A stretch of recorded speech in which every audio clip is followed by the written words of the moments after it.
Praise the lord. ఈరోజు మీకోసం జీవము గల దేవుని మాట కొరింథీయులకు రాసిన 2వ పత్రిక 3వ అధ్యాయము 3వ వచనం. రాతి పలక మీద గాని సిరాతో గాని వ్రాయబడక మెత్తని హృదయములను పలకల మీద జీవము గల దేవుని ఆత్మతో మా పరిచర్య మూలంగా వ్రాయబడిన క్రీస్తు పత్రిక ఉన్నారని మీరు తేటపరచబడుచున్నారు. క్రైస్తవ జీవితం అనగా ఇతరులు క్రీస్తును చదువుటకు తెరవబడిన పుస్తకమే.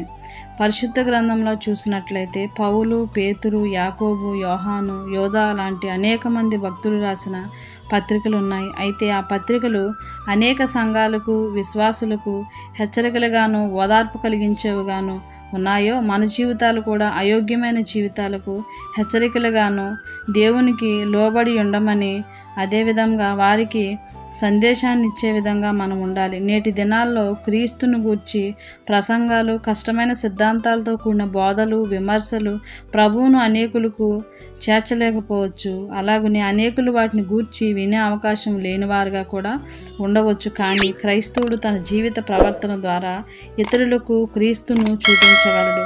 మనలో ఇతరులు చూసే జీవిత విధానమే ఇతరులు మన జీవితం నుండి చదివేది. దానియేలు, షడ్రక్, మేషక్, అబేద్నెగోలు బబులోను రాజ్యంలో జీవించినప్పుడు వారు ఆరాధించే దేవుడే దేవుడని బబులోను దేశంలో రాజు మొదలుకొని ఆ దేశస్థులందరూ విశ్వసించారు. రాజు శాసనాలను కూడా వ్రాయించాడు. దీనికి కారణం ఏంటో తెలుసా? వారు యోధా మత గ్రంథాలు లేదా నిజదేవుని గురించి తెలియజేసే పుస్తకాలు చదవటం వల్ల కాదు, కానీ కేవలం ఆ విశ్వాస వీరుల జీవితాలను గమనించి తెలుసుకోవటమే. కాబట్టి మన జీవితాల ద్వారా ఇతరులకు క్రీస్తును తెలుసుకునే విధంగా, ఇతరులకు క్రీస్తును చూపించగలిగే విధంగా మనం జీవిస్తూ ఉన్నామా? ఈ ఉదయకాల సమయంలో పరిశీలన చేసుకో.